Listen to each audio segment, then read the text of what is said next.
Vinay Singh chemistry classes में कक्षा 11 में आपका हार्दिक स्वागत है। प्यारे बच्चों, आज मैं आपको मोल धारणा के बारे में बताना चाहता हूं कि मोल क्या है। जैसे किसी पदार्थ या निकाय की द्रव्यमान और मात्रा यानी द्रव्यमान और उसकी संख्या की गणना हम किसी एक निश्चित राशि द्वारा नहीं कर सकते। जैसे हम कह सकते हैं कि अमुक पदार्थ x ग्राम है या y मिलीग्राम है या z किलोग्राम, अथवा हम कह सकते हैं कि इस बर्तन में 1 दर्जन केले रखे हुए हैं, या एक स्कोर में 20 सेब है या एक ग्रॉस में 144 अंगूर है। परंतु ये दोनों विधियां हमारी रसायन शास्त्र में ज्यादा उपयोगी नहीं है। इसके लिए हम एक नई मूल राशि का प्रयोग करते हैं, वो है मोल। मोल शब्द का प्रयोग जो है एक वैज्ञानिक थे ओस्टवार्ड ने किया था। मोल का शाब्दिक अर्थ होता है हीप या पाइल, या हिंदी में कह सकते हैं ढेर, यानी काफी मात्रा, यानी क्लस्टर ऑफ मैटर, यानी एक ढेर होता है। तो किसी निकाय व द्रव्यमान और उसकी संख्या, उसमें कणों की संख्या को ज्ञात करने के लिए हम मोल शब्द का प्रयोग करते हैं। मोल जो है पदार्थ की मात्रा का मात्रक होता है। मोल को हम निम्न प्रकार से परिभाषित कर सकते हैं। मोल की परिभाषा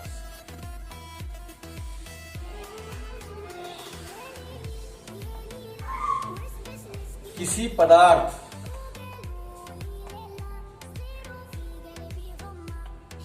पदार्थ की वह मात्रा, किसी पदार्थ की वह मात्रा जिसमें C12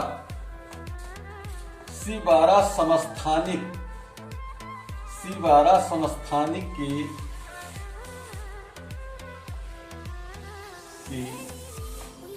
12 ग्राम में उपस्थित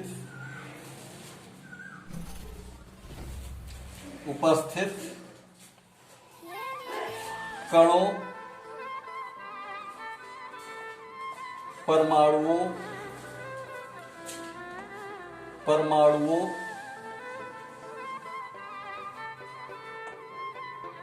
या आयनों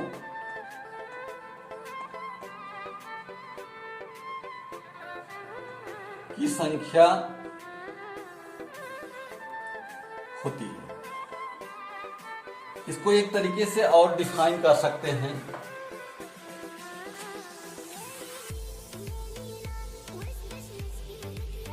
किसी पदार्थ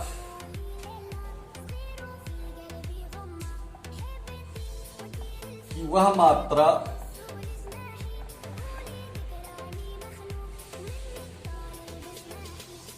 जिसमें 6.023 × 10⁻23 कण उपस्थित होते हैं, एक मोल कहलाते हैं। तो बच्चों, आपने मोल की परिभाषा जान लिया कि किसी पदार्थ की वह मात्रा जिसमें C12 समस्थानिक के ठीक 12 ग्राम में उपस्थित कणों, परमाणुओं या आयनों की संख्या होती है। इसको दूसरे तरीके से भी समझ सकते हैं हम कि किसी पदार्थ की वह मात्रा जिसमें 6.023 × 10⁻23 कण, परमाणु या आयन उपस्थित होते हैं। आवागात्रो संख्या को हम एन ये से प्रदर्शित करते हैं यदि ये एवोगाड्रो नंबर होता है। यानी क्या है, एवोगाड्रोस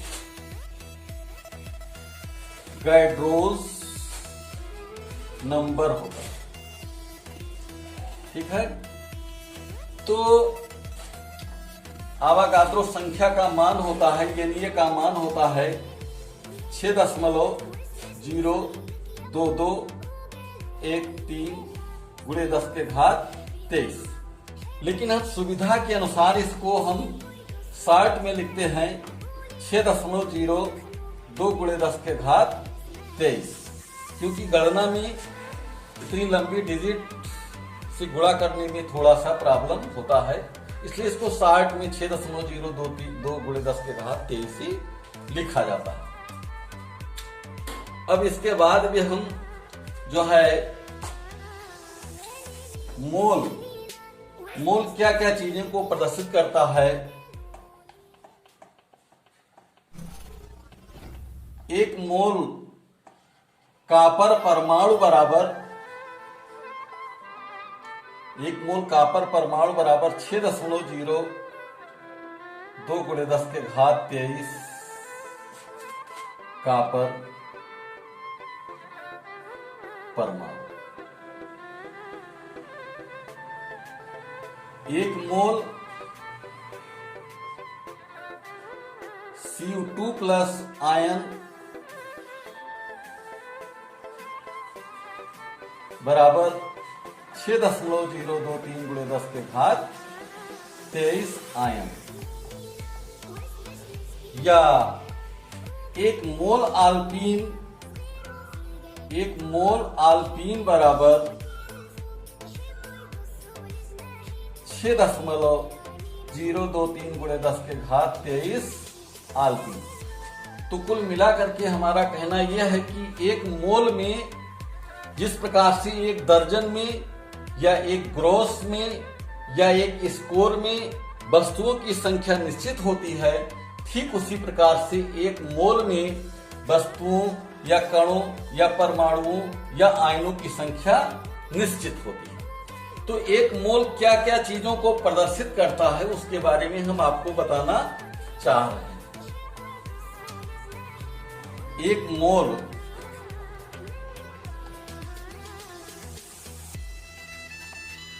एनटीपी पर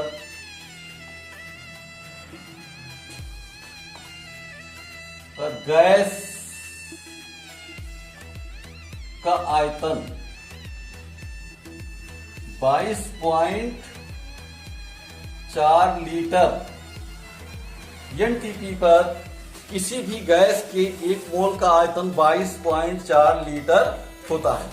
चाहे जो भी गैस ले लेंगे, चाहे CO2 ले लेंगे या N2 ले लेंगे या अमोनिया ले लेंगे, कोई भी गैस होगा, उस गैस का एनटीपी पर आयतन 22.4 लीटर होता है। बच्चों एनटीपी जानते होंगे, एनटीपी क्या होता है? Normal temperature and pressure. Normal temperature हम 25 डिग्री सेल्सियस मानते हैं या 298 केल्विन। प्रेशर 760 मिलीमीटर या पारे के 76 सेंटीमीटर ऊंचाई के बराबर होता है। नॉर्मल टेम्परेचर एंड प्रेशर ये होता है। और एक मोल उसके ग्राम अणुभार के बराबर होता है। एक मोल किसके बराबर होता है? ग्राम अणुभार, यानी मॉलिक्यूलर वेट के बराबर होता है, या आणविक द्रव्यमान के बराबर होता है।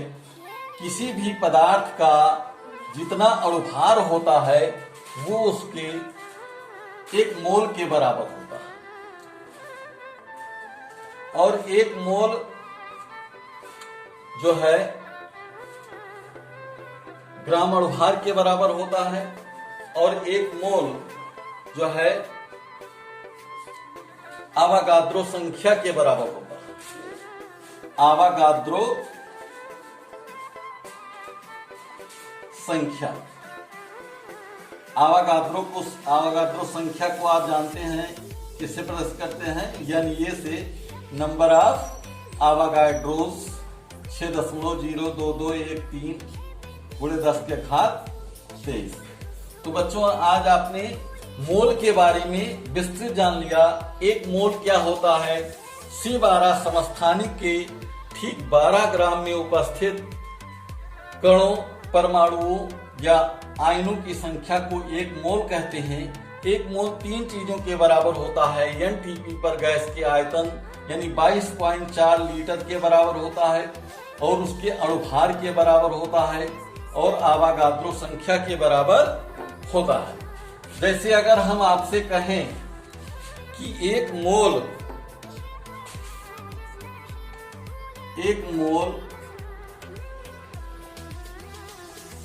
H2O बराबर 6.023 गुणे 10 के घात 23 H2O अणु बराबर 18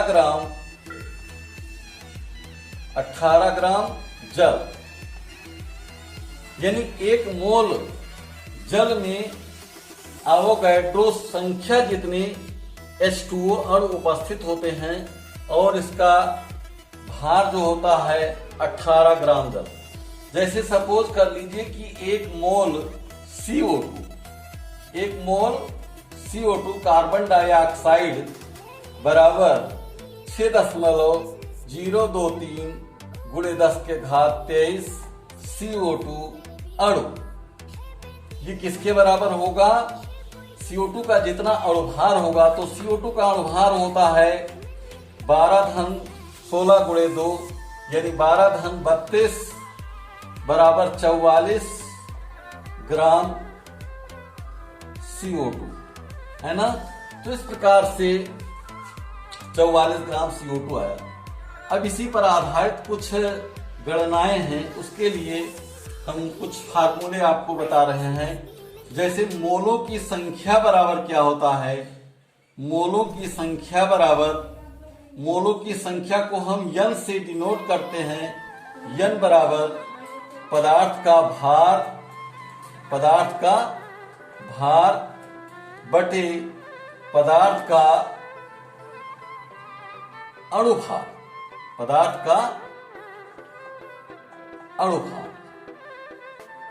पदार्थ का भार बटे पदार्थ का अणुभार। एक और फार्मूला है इसका, जो है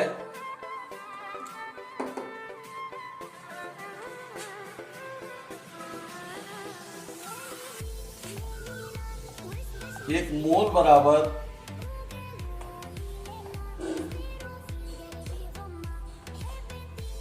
कणों की संख्या बटे आवागाद्रो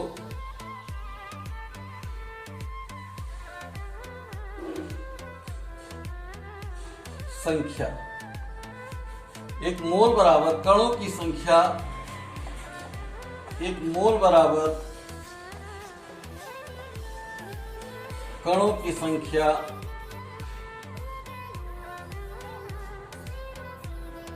बटे 6.023 गुणे 10 के घात 23। अब जैसे इसी पर आधारित हम कुछ आंकिक प्रश्न हल कर सकते हैं। जैसे अगर आपसे पूछा जाए कि 44 ग्राम, 16 ग्राम या 25 ग्राम CH4 में 25 ग्राम CH4 में कार्बन में मीथेन, कार्बन व हाइड्रोजन के परमाणुओं की संख्या बताओ। देखो बेटा, तो 25 ग्राम मेथेन में, जैसे CH4 का अणुभार, CH4 का अणुभार 16 होता है। CH4 का अणुभार 16 होता है। तो इसमें हम कैसे कार्बन, हाइड्रोजन व मीथेन के अणुओं की संख्या को कैसे ज्ञात कर सकते हैं? तो हम जानते हैं कि किसी भी पदार्थ का जितना अणुभार होता है उसमें अणुओं की संख्या आवागाद्रो संख्या के बराबर होती है।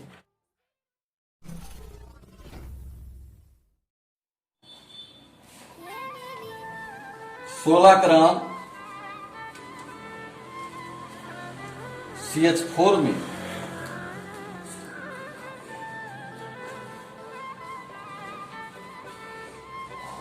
CH4 के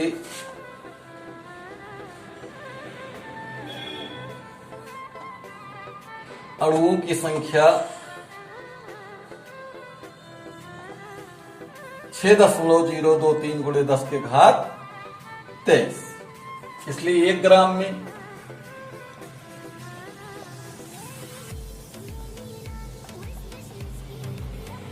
6.023 गुणे 10 के घात 23/16। इसलिए पूछा जा रहा है सवाल में कि 25 ग्राम मीथेन में 25 ग्राम CH4 में तो 6.023 गुणे 10 के घात 23/16 गुणे 25। तो ये आपका हो जाएगा जब इसको हल करेंगे। 25 तिया 75, 25 दूना 50,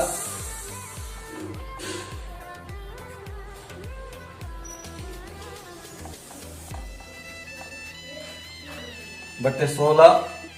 तो इसको जब हम हल करेंगे तो ये आएगा 9.41 इंटू 10⁻23, यानी 9.41 गुणे 10 के घात 23 मीथेन के अणुओं की संख्या आ गया। CH4 के अणुओं की संख्या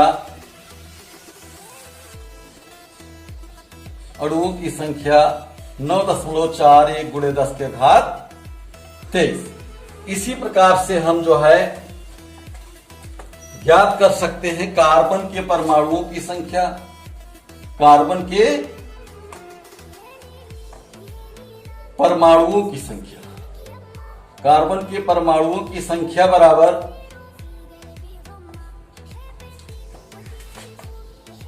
CH4 के अणुओं की संख्या, CH4 के अणुओं की संख्या गुणे 1। तो ये 9.41 गुणे 10 के घात 23 ही आएगा, क्योंकि CH4 में कार्बन का एक ही परमाणु है।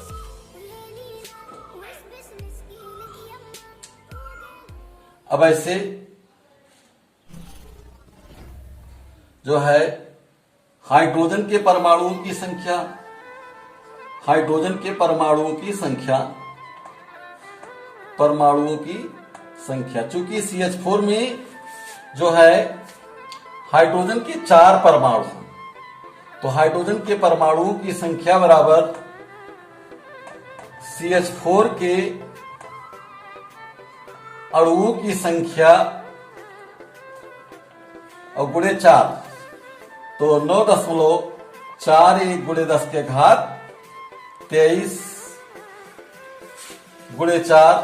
तो इसको गुणा करेंगे तो 4 एकन्नम 4, 4 चौक 16, 4 9 36 और 1 37, 37.64 गुणे 10 के घात 23, या इसको हम लिख सकते हैं 3.764 गुणे 10 के घात 24 परमाणु। तो बच्चों समझ में आया मोल कॉन्सेप्ट, और इसमें अणुओं की संख्या, परमाणुओं की संख्या, कणों की संख्या कैसे ज्ञात करते हैं। जैसे अगर आपसे कहा जाए कि 44 ग्राम CO2 का एनटीपी पर आयतन क्या होगा, तो 44 ग्राम CO2 का एनटीपी पर आयतन 22.4 लीटर होगा, जो कि एक डेफिनेट है। इसी प्रकार किसी भी मात्रा में ज्ञात कर सकते हैं। अगर सपोज कर लीजिए कि 22 ग्राम CO2 का एनटीपी पर आयतन क्या होगा, तो हम जानते हैं 44 ग्राम CO2 का एनटीपी पर आयतन 22.4 लीटर होता है, इसलिए जो है 22 ग्राम पर निकाल सकते हैं। जैसे अगर आपसे पूछा जाए कि 8.5 ग्राम अमोनिया में कणों की संख्या कितनी होगी, तो अमोनिया का अणुभार होता है 17 ग्राम अमोनिया में अणुओं की संख्या 6.023 × 10⁻23 होती है, इसलिए 8.5 में निकाल सकते हैं आसानी के साथ। तो कणों की संख्या, परमाणुओं की संख्या, एनटीपी पर आयतन हम अच्छे से ज्ञात कर सकते हैं।